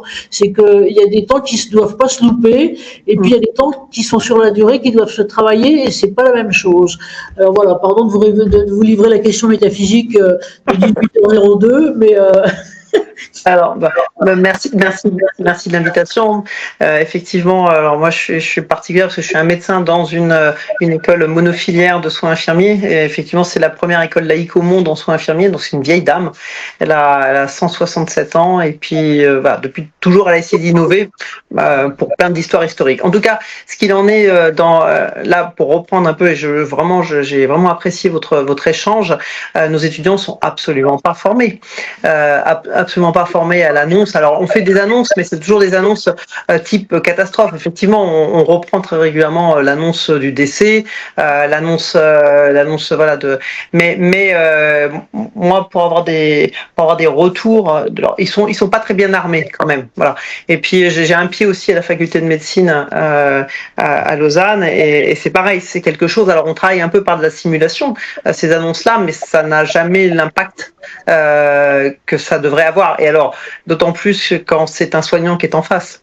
Ça n'a rien à voir, mais là où ils ont été extrêmement choqués, dans l'actualité, vous avez su, bon voilà, on a eu un feu en Suisse, et il y a eu des jeunes gens gravement atteints, et mes étudiants, que ce soit médecins ou infirmiers, se sont trouvés en face de gens qui avaient leur âge exactement, avec des pronostics de vie et de survie au départ quand ils étaient en soins intensifs, puis après de vie, simplement de revivre, qui les a extraordinairement choqués. Alors en tant que soignant, et puis en tant que classe d'âge également. Donc je pense que ça, s'il y a quelque chose à vraiment renforcer, ces annonces, et puis ne pas laisser nos plus jeunes être un peu dans l'inconfort, et puis surtout dans l'incompréhension. Pourquoi on dit ça? Pourquoi il réagit en face comme ça? Moi j'aurais pas réagi. Enfin, ils se projettent beaucoup, et c'est pas tout à fait facile pour eux. Ça c'est le côté enseignant. L'autre côté, c'est le côté du médecin nutritionniste, où là, moi, je suis à la peine, parce que j'ai été chef de service de nutrition, et puis dans une unité transversale de nutrition, cette fois-ci en France, sur Annecy, et puis maintenant, je continue un petit peu, et j'ai vraiment de la peine à atteindre, que ce soit en prévention primaire, secondaire ou tertiaire, les soignants. En prévention primaire, on a des écrits maintenant qui sont quand même assez éloquents sur des consommations qu'il faudrait peut-être alléger ou des modes de vie. Voilà, on connaît je veux dire, les cas coupables les plus fréquemment retrouvés dans les processus oncologiques, et dedans on retrouve tout ce que font les soignants de manière allègre. Le tabac, le manque d'activité, l'alimentation qui est assez pauvre en fait partie, et puis l'alcool, bon, ça on en a aussi quand même pas mal. Ça, il y a pas de prévention en temps personnel, comme il n'y a pas de prévention sur le bon état de santé des soignants, enfin particulièrement je sais pas, en France maintenant, je suis perdu, il y a longtemps que je suis en Suisse, mais en Suisse je n'ai pas d'enseignement de comment être en bonne santé pour moi-même accueillir les gens qui le sont moins. Donc en prévention primaire, bah là on a zéro impact. Dans les campagnes de prévention et de promotion, les soignants sont pas du tout réceptifs. On essaye nous de faire des campagnes pour les plus jeunes en essayant d'indiquer des facteurs aggravants tels que le sucre. Il y a quand même des publications qui sont sorties dans le BMJ qui montrent quand même que l'augmentation de 100 millilitres de boissons sucrées supplémentaires par jour augmente de 18% le risque de cancer. On a de la matière scientifique, mais ça ne les atteint pas. Donc ça c'est pour la prévention primaire. On a une autre problématique je suis en train d'attaquer d'un point de vue, alors par un biais un peu différent, c'est sur les rythmes atypiques de travail. Les rythmes atypiques de travail sont corrélés à plus de presque 90% avec une mauvaise alimentation. Donc le rythme décalé est une source d'une alimentation. Je dis pas qu'elle est pro-cancérigène, mais enfin elle n'est pas favorable, on va dire. Donc avec une alimentation ultra transformée, trop grasse, trop sucrée. Et ça, pareil, on n'y travaille pas. Et ce qui est paradoxe, c'est que j'ai un projet de recherche à l'heure actuelle, mais avec les musiciens, qui eux finalement s'intéressent presque plus à ce type de prévention, qu'ils soient effectivement dans le cadre du cancer ou des maladies non transmissibles, que les soignants. Donc ça c'est un premier paradoxe et je ne sais pas comment faire pour changer ça.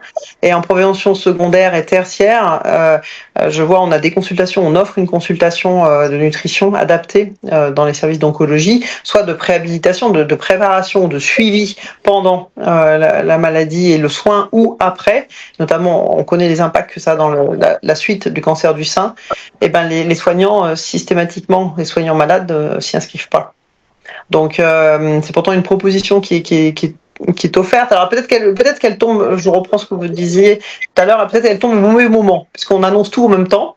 Et peut-être que ça, c'est le truc de trop, de dire, bon, bah, en plus, vous allez être suivi par une super équipe de diététique, je pense que c'est le truc de trop. Mais en tout cas, c'est assez frappant. Et sachant qu'on allait échanger ce soir, j'ai été regarder à la clinique La Source, et ben, on a 0% de soignants inscrits à ces programmes. Donc voilà. Et on n'est pas sans être avec des soignants malades du cancer, et on est un centre de référence à la fois pour le sein et la prostate, avec le centre universitaire de Lausanne, et il n'y en a pas. Voilà. Si je peux apporter ma pierre à l'édifice, c'est pas de la résilience, mais nos étudiants, je pense qu'il y a à faire pour les former, parce qu'ils sont vraiment pas prêts. C'est pas parce qu'ils ont fait 2 simulations qu'ils sont prêts.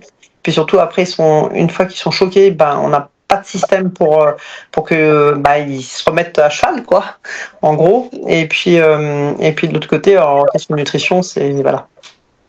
On n'est pas les plus observants, les soignants. Oui, ça veut dire qu'il y a beaucoup de chemin, et ça veut dire aussi. Alors, je sais pas si elle est intervenue avec nous. C'était il y a 8 jours. Quelqu'un qu'on aime beaucoup au cercle et qui nous suit qu'on suit depuis plus de 10 ans là maintenant, et qui est le docteur Anne-Carole Bensadon, qui est à l'IGAS, et qui a, vous l'enverrez. Alors parce que en France, on a un peu, Dominique, le même type de problème que vous, c'est-à-dire que ce qu'on espère tous beaucoup, et qu'elle, spécialiste, j'allais dire, justement des interfaces entre santé publique et santé travail, souhaite aussi, c'est que d'un certain côté, l'hôpital, qui en France, c'est le contact avec 14 millions de personnes chaque année, plus tout leur environnement, soit un peu exemplaire là-dessus. Et elle est allée... On va sans doute réorganiser quelque chose avec elle plus large là-dessus. Elle est allée notamment piquer, j'allais dire, en Grande-Bretagne, un programme qui s'appelle MEC, et qui est Make Every Contact Count, et qui en fait veut dire que justement tout un chacun, patient ou autre, ayant un contact avec l'hôpital, doit pouvoir trouver à l'hôpital quelque chose qui lui, quelqu'un qui va aller dans le sens de la prévention. Et je pense que tout ce qu'on fait là, alors nous à notre petit niveau mais autres, mais qui est encore une fois de mettre l'éclairage sur la santé des soignants et la question de la symétrie des attentions, parce que ça leur permettra plus tard autrement de développer ce type de sensibilité, c'est important. Carline, je vous voyais avoir envie de réagir, et puis après on donnera la parole à Emmanuel. Si vous voulez bien, merci Dominique de votre témoignage, et c'est vrai que je crois qu'il est tout à fait réaliste et que dans beaucoup d'endroits chez nous c'est pareil, hein, c'est quand même Carline de votre côté. Merci Dominique de votre intervention. Effectivement, le thème de la nutrition est central. Nous, on en a fait un vrai suivi de prise en charge et de consultation sur le centre. Vous avez raison de dire que les rythmes alternants ou notamment l'activité de nuit a un impact important. C'est constaté dans la plupart des consultations, une prise de poids entre 5 et 8 kilos sur une carrière pour des professionnels de santé qui travaillent de nuit. Donc c'est vrai que les pousser à une prise en charge en nutrition, voilà, c'est un travail de terrain de longue haleine. Le body summer peut aider de temps en temps sur des prises en charge, on va dire, fluctuantes en fonction de la saison. Mais c'est vrai que la consultation nutrition, moi je le vois sur le centre, a un succès important. Alors, tout niveau confondu, ça peut être je veux prendre du poids, ça peut être je veux perdre du poids, ça peut aussi être, puisqu'elle est associée à la consultation sport santé, à comment je me maintiens en forme avec une activité physique en parallèle et qu'est-ce que je dois manger pour faire en sorte que cette activité physique voilà, soit concordante. Donc on a vraiment des profils de salariés qui sont complètement différents, mais je vous rejoins tout à fait sur l'importance de l'alimentation. Elle devrait être enseignée dès le plus jeune âge aujourd'hui pour éviter les dérives qu'on peut avoir aujourd'hui. Mais c'est un travail de longue haleine qu'il faut mener au quotidien. Oui, alors nous on essaye de dire voilà, faut être en bonne santé pour soigner, et les seuls déclencheurs que l'on a pour ces consultations, c'est soit le premier enfant, qui est souvent le déclenchement d'un arrêt du tabac ou d'une prise de conscience de mon alimentation qui est peut-être dysrégulée justement par un rythme atypique, et puis après on a les 10 ans, je suis à 10 ans de la fin de ma carrière. Je voudrais bien continuer après la fin de ma carrière, et là on a un deuxième Roland, mais au milieu, même chez nous les plus jeunes, nos étudiants, on n'arrive pas du tout à faire prendre conscience de l'importance globalement des règles hygiéno-diététiques. Ouais. Oui, merci. On voit bien les difficultés. Alors, je vois qu'une de nos participantes pose une question. Émilie Baumier, si vous êtes là et si vous pouvez allumer votre caméra et puis nous donner votre réaction et votre commentaire. Vous nous dites que beaucoup de soignants sont eux-mêmes saturés psychiquement par les cas des patients et donc ils disposent de peu d'espace et sans doute de temps de disponibilité. Peut-être Émilie est plus là, donc je parle pour elle. Là, je lis le chat comme vous le lisez aussi. Et disposent déjà de peu d'espace pour eux-mêmes. Donc on rentre encore une fois dans la question du temps et de la saturation du temps. Comment vous percevez tout ça, Emmanuel ? En fait, je pense que la question n'est pas tant le temps, mais le fait d'être saturé psychiquement. Juste les mots qu'elle a dit avant. Parce qu'effectivement, comme on est toujours dans une relation compassionnelle avec le patient, me semble-t-il, forcément, on est saturé émotionnellement. Et que, encore que je trouve que les soignants ont cette capacité de dissociation partielle qui leur permet justement, avec efficacité, de mettre à distance les émotions. Et c'est un mécanisme d'adaptation qui est très efficace. Il est fragile, mais il est très efficace. Donc, peut-être que c'est ça qu'il faut renforcer dès la formation initiale. Vous parliez tout à l'heure des effets préventifs. Les effets préventifs de la psychoéducation, on les connaît bien et ils sont puissants. Et donc, effectivement, c'est dès la formation initiale qu'il faudrait intégrer la posture qui consiste à activer et non pas à rassurer, à permettre de reprendre le contrôle et non pas être compassionnel, à être orienté vers l'avenir et non pas à faire un temps d'arrêt sur image une fois qu'on sait qu'on est malade. En fait, cette posture passive, elle est quasi culturelle. Et c'est ça qui est difficile. En tout cas, c'est un des enjeux majeurs. Mais je vois que en écoutant Mario Di Palma, je comprends que en oncologie, en tout cas chez vous et à Foch, vous avez déjà perçu que l'activation était une des clés. Maintenant, peut-être qu'il faut la structurer, la modéliser et la systématiser, parce qu'effectivement, si on ne systématise pas sur toute la chaîne, ça ne sert à rien. Ou en tout cas, l'effet est moindre. Et sur ça, je voudrais vous renvoyer sur le professeur Fouège, qui, avec le professeur Lilian Schwartz, ont un projet de recherche qui peut vraiment vous interpeller, avec plusieurs CHU dans lequel ils prendront en charge, certains CHU prendront en charge les annonces avec le protocole 6C versus d'autres CHU qui ne développeront pas cette approche. Et peut-être que c'est un projet de recherche que vous pourriez rejoindre pour commencer à systématiser, de mesurer, évaluer et voir dans quelle mesure ça peut répondre aux problématiques qui sont les vôtres, qui ne touchent pas que l'oncologie. Vous avez raison, Carline, ça touche les incivilités, les agressions. Curieusement, c'est un des motifs les communs à toutes les institutions et entreprises qui font appel aujourd'hui aux formations 6C, ce qui est tout à fait surprenant dans un pays en paix, mais c'est la donne. Et cette agressivité-là, elle est en lien direct avec le débordement émotionnel, que ce soit la colère, la peur, l'agressivité, et ça peut se gérer. Mais ça plaide, merci Emmanuel, ça plaide en fait pour l'évaluation. C'est-à-dire que il y a un certain nombre de choses sur lesquelles vous avez, je dirais, une forme de certitude scientifique, et qui est ce que vous dites, il faut passer à l'activation, et donc activer plutôt que oui, depuis 2009. Voilà. Mais après, je dirais, la question qu'on évoquait tous un peu là, et qui est finalement la gestion du temps, la gestion globalement des différentes étapes, de comment intégrer les collègues ou autres, tout ça, je pense que vous avez raison, ça serait intéressant comme vous faites des études cliniques finalement, ou des cohortes scientifiques, d'avoir une cohorte d'un certain nombre et qui disent, voilà, on va protocoler, on va faire plusieurs bras, et puis regarder d'un certain côté ce qu'il peut avoir. Alors c'est embêtant pour les patients qui ne seront pas dans le mauvais bras, comme dirait l'autre. Tiens, voilà Émilie qui nous arrive. Alors, est-ce qu'on a répondu à votre question, Émilie ? Oui, je crois que là, on a répondu. Enfin, c'est bien qu'elle y arrive globalement là maintenant. Et moi, j'aurais une autre question, Emmanuel, pour vous. Alors, complètement irréaliste, mais je me lance, et comme je suis loin, je ne prendrai pas de tomates, en tout cas pas en direct. Mais si on essayait d'imaginer, c'était de répondre à ce que disait Dominique Tochocardo tout à l'heure.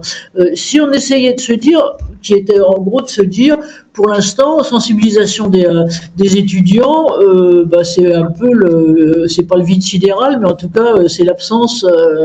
Si on avait, des priorités de formation, de sensibilisation ou de message, vous diriez quoi, par exemple? Parce que je pense, en tout cas, moi je raisonne aussi un peu en tant que patiente, et donc j'ai été l'objet pour certains de soins attentifs extrêmement positifs, et d'autres pas vraiment.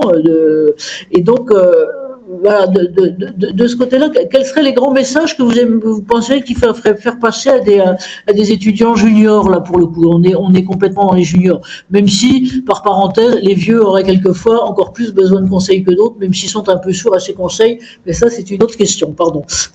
Alors, sur la base de l'expérience que je peux avoir avec le CHU de Brest ou le CHU de Rouen, j'ai trouvé très intéressant que la plupart des chefs de clinique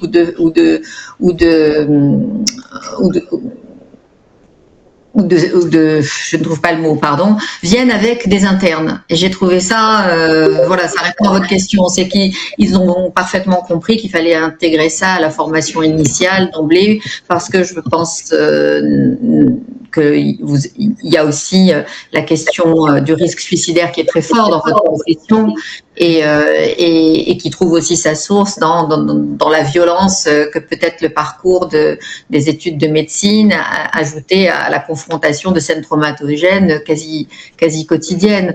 Donc ça me paraît tellement évident que dès la formation initiale, c'est assez surprenant pour nous de découvrir qu'un médecin, par exemple, n'est pas formé au psychotrauma. Alors qu'en consultation, quand on entend 2, 3 2-3 symptômes, il suffit d'avoir été ne serait-ce que psychoéduqué au psychotrauma, au PTSD, pour savoir que l'agressivité, l'insomnie, la consommation d'alcool, l'évitement sont des symptômes emblématiques du PTSD, et que le PTSD n'est pas du tout limité aux zones de guerre, mais concerne complètement la société civile. Sauf qu'aujourd'hui, ce n'est pas un sujet effectivement qui a été pris à bras le corps, à part, force est de constater, par les oncologues et les cardiologues, puisqu'on a remarqué qu'effectivement, après des AVC, les patients avaient tendance à développer un PTSD. C'est intéressant ce que vous dites, juste par parenthèse, je dirais, sur les cardiologues. C'était une grande discussion qu'on avait la semaine dernière avec Anne-Carole Bensadon, dont je vous parlais, et elle est venue, alors ça a été, paraît-il, un gros choc à l'intérieur de l'IGAS au moment où elle a lancé cette première étude, donc c'était il y a 10 ans environ, donc c'était encore une fois, je disais, c'est sur le rapprochement entre santé publique et santé au travail, et donc notamment globalement là-dessus. Et elle avait choisi, non pas le cancer, mais elle avait choisi justement ce qu'était le cardiovasculaire. Et notamment, parce qu'elle travaille beaucoup sur ce que sont les différents déterminants, j'allais dire les déterminants sociaux de la santé là-dessus, et notamment pour faire des rapprochements avec ce que sont les comportements d'addiction, par exemple, ou autres. Et donc, je crois que c'est vraiment important de pouvoir mixer toutes ces apparences. Dominique, comment vous ressentiriez la recevabilité de telles choses chez vous? C'est encore une fois de l'utopie. Moi je trouvais ça extraordinaire. Alors moi, dans ma précédente vie, j'étais médecin de SAMU, donc au SAMU de Paris, donc j'ai fait plus de 15 ans avec la crise au quotidien, avec la capacité de la gérer bon an mal an, parce que j'avais pas été formé. Mais là, on parlait des étudiants en médecine, oui, c'est un fait, mais tous les étudiants soignants autour, et c'est encore pire quand ils sont pas dans l'action directe. Je pense qu'ils sont très passifs. Moi, je vois les étudiants en soins infirmiers dans leur stage prennent les informations d'une manière encore plus violente, parce qu'ils sont presque observateurs. On a les étudiants en physio, pareil. Les étudiants en physio, c'est bien connu. Ils sont pas dans l'action même ni de l'annonce mais ils sont là. Ils sont spectateurs. Et c'est terrible. Alors je dis pas que c'est la cause de l'arrêt de la plupart des carrières, mais enfin en Suisse, nous on a mesuré la durée de vie moyenne d'un infirmier ou d'une infirmière en soins, c'est de 5 ans. Donc je suis déjà à former la moitié de la relève nécessaire pour la Suisse. Et si en plus quand je la forme, au bout de 5 ans, elle arrête. Alors je ne dis pas que c'est la cause principale, il y a tout un ensemble de faits, mais c'est sûr que je pense la simulation permet de se préparer à ça, mais il n'y a pas du tout de... Voilà. Après, ils sont demandeurs, évidemment, ils sont demandeurs. Nous, on a vu un changement de paradigme, 2 changements de paradigme ces dernières années. On a eu le premier changement de paradigme avec le Covid, où les étudiants ont été vraiment, tous les étudiants sont sortis des salles de classe pour aller dans les soins, dans des situations qui étaient extrêmement tendues. Alors, je parle pas de ceux qui étaient en soins intensifs, parce que là, on a l'habitude de gérer, puis on gère en équipe. Mais moi, j'ai eu des étudiants qui ont été mis dans des situations très complexes de MS, maison de retraite par exemple, où il y avait quand même un nombre de décès dans des conditions qui étaient difficiles pour eux. Donc là, on a eu un premier changement de paradigme avec des étudiants qui sont revenus en nous disant nous on n'est pas prêts, vous nous formez très bien sur nos gestes techniques, mais le reste autour, on n'est pas du tout prêts. Donc on a retravaillé un programme cadre pour justement leur mettre dedans de la réflexion, et la réflexion sur le moment, mais la réflexion sur leur propre impact, sur eux-mêmes. Donc on a essayé de le mettre de ça. Et là le deuxième élément qui vient se rajouter à tout ça, c'est plus en lame de fond, mais c'est le fait d'avoir dans les services, notamment en oncologie, de plus en plus de patients de leur âge. Vous le disiez tout à fait en introduction. Ça, on voit un autre changement, de se dire, moi finalement dans mes cours, on pense le patient oncologique âgé. Et puis j'arrive dans les services et c'est pas du tout ça. Donc voilà. Donc moi je crois beaucoup en la capacité de nos étudiants à faire la demande. D'avoir quelque chose, mais pour l'instant c'est pas tout à fait au point, quoi. On va aider à mûrir, et puis peut-être là on est en train de s'acheminer dans les dernières minutes. Moi j'aimerais bien, avant, je sais qu'Emmanuel, vous avez un gros sanglier sur le feu ensuite, donc il va falloir que vous nous quittiez. Peut-être ce que serait sur notre question qui est un peu complexe, mais qui est quand même quelque part la résilience à la fois de la personne en tant que personne face au diagnostic qu'elle doit mettre, mais de la patiente et aussi de l'équipe ou autre, quel serait votre mot de la fin? Pardon de vous demander ça en quelques secondes ou quelques minutes, et on va poser les mêmes questions un peu à tous. C'est à moi que vous vous adressez. Emmanuel, il n'y en a qu'une pour l'instant, il y en a le mot de la fin, le mot de la fin ou le mot de la suite ou le mot des ouvertures. En tout cas, ce que révèle le terrain comme vérité inconfortable, c'est que la prévention, ce n'est pas un luxe, c'est un investissement. Parce que il se mesure concrètement, il se mesure en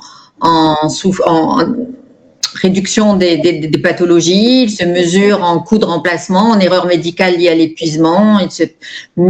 Voilà, il me semble fondamental d'être dans la prévention. On connaît aujourd'hui, on a pléthore d'études qui mettent en évidence le fait protecteur de la prévention et de la psychoéducation. Donc déjà ces deux axes, je pense qu'on a beaucoup à faire dessus et ils ont le pouvoir de réguler structurellement. On a en médecine, vous savez, les premiers secours type ABCD. Le 6C se positionne exactement comme ça.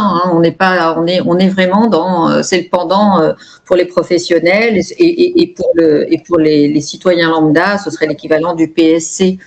Et voilà, que vous dire, profitons d'expérience d'un pays aguerri et voilà, aguerrissons-nous à notre tour sur différents domaines.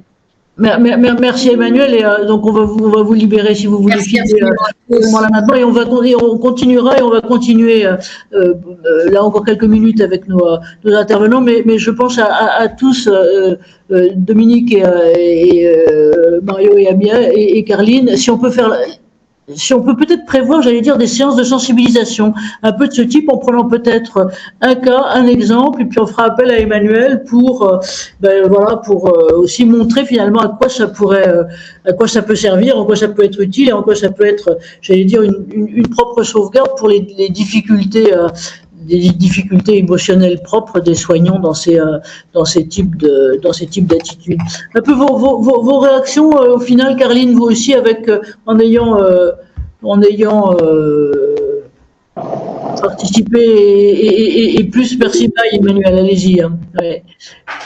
En réaction rapidement, pour rebondir sur ce que disait Emmanuel, pour moi, ce qui est important, c'est d'essayer d'obtenir un équilibre sur une reprise d'activité professionnelle et de se projeter dans l'action. C'est compliqué pour un soignant aujourd'hui, après ce type de prise en charge, d'avoir une projection, d'essayer de se remobiliser. Et à mon sens, il faut tout l'accompagnement nécessaire, qu'il soit personnel, professionnel, encadrement, direction, pour accompagner ce professionnel aujourd'hui sur une reprise qui doit être réussie et qui ne peut pas être vécue comme une deuxième sanction. Ouais. Avec effectivement ces questions, ces défis de soit d'aménagement, soit de retrouver d'autres cursus et d'autres postes qui doivent effectivement être positifs. Et je veux dire qu'en termes de défis de capital humain, si on peut dire, pour les hôpitaux et pour tout le système de santé qui est en crise de ce côté-là, c'est d'autant plus important que les perspectives soient sécurisées. Mario, de votre côté. Écoutez, d'abord, moi j'ai appris des choses ce soir, donc j'espère que ceux qui nous écoutent et qui nous écouteront, ça sera pareil pour eux. Je pense qu'il vient pour revenir à notre sujet initial, donc pour ces femmes qui sont et soignantes et patientes. Je pense qu'il y a vraiment des choses à faire en termes de prise de conscience, encore une fois, des spécificités qu'il peut y avoir dans ce genre de situation. Le travail, on l'a déjà évoqué avec Carline, mais avoir à l'esprit que le médecin du travail est une ressource qui est clairement sous-utilisée en permanence, et en particulier quand il s'agit de patients qui sont soignants et patients. Et puis pour le sujet qui a été évoqué plus avec Emmanuel, ces moments d'annonce, ces problèmes, avoir en tête deux choses. La première, c'est que, comme je disais tout à l'heure, encore une fois, l'annonce, c'est un moment difficile pour celui qui la donne et celui qui la reçoit. Même si, évidemment, je mets pas les deux sur le même plan. Et que on peut y faire quelque chose. On n'est pas condamné à subir. Et que de la même façon qu'on apprend des choses, quand il s'agit de thérapeutique, etc., on peut apprendre aussi à gérer, à mieux gérer. Je ne dis pas qu'on fera tout bien sûr, évidemment pas, mais on peut apprendre à mieux faire en tout cas. Et c'est quelque chose qui devrait se généraliser. Et je reviens à ce que disait Dominique aussi. On voit une appétence de nos collègues, en particulier les jeunes, dès qu'on leur propose des formations, tout ce qui est accompagnement, annonce, etc., on est sûr de remplir la salle. Donc, il y a vraiment à nous maintenant de répondre à ces besoins, effectivement. Et pas que pour les jeunes, d'ailleurs. Je m'inscris complètement là-dedans, aussi moi-même, bien sûr. Mais oui, merci de dire ça.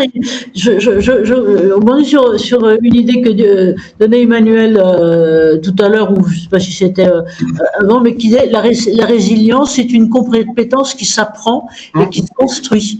Et ça, je crois que c'est vrai que c'est devenu un terme un peu valise, un peu mou, comme ça, mais de facto, la résilience, je veux dire, et la capacité à réagir positivement, à la fois à faire face au trauma, c'est effectivement le propre du protocole 6C, mais en même temps à prévoir et le construire en équipe. Voilà, et ben voilà. Dominique, à vous le mot de la fin. Il est 18h30, donc. Non, moi je veux pas prendre le mot de la fin parce que les experts étaient passionnants et je les remercie. Non, moi ce que j'essaie de dire à mes étudiants, c'est qu'ils partiraient pas faire un marathon sans s'entraîner avant et sans prendre au milieu de quoi retrouver de l'énergie. Donc c'est prendre soin d'eux et que ça rentre de manière tout à fait normale et logique. Je me prépare avant l'action, pendant l'action je me fais aider et si je veux faire une carrière un peu longue, c'est la clé du succès, quoi. Voilà. Ouais, merci à vous. Bah écoutez, merci à vous tous. Il est 16h31 pour tout ça, et donc je vous voilà, ce que je veux vous dire. Donc merci, un grand merci. Le replay la semaine prochaine, et donc avec diffusion pardon. Vendredi, alors voilà, replay vendredi. Donc moi, il va falloir aussi que je me fasse le compte rendu aussi vite. Donc ça sera plus compliqué. Merci à vous.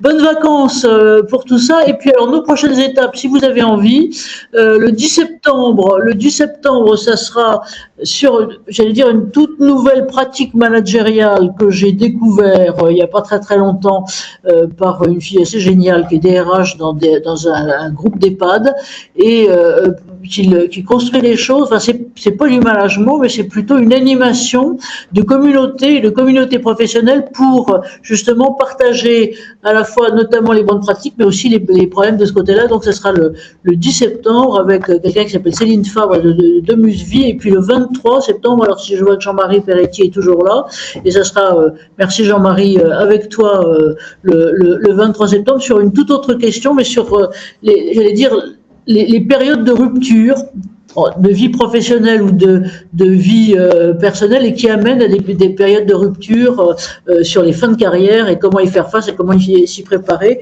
Et on a 2-3 exemples intéressants à vous faire présenter par à la fois un service interprofessionnel de santé au travail et par des centres de l'Agir Carco. Voilà.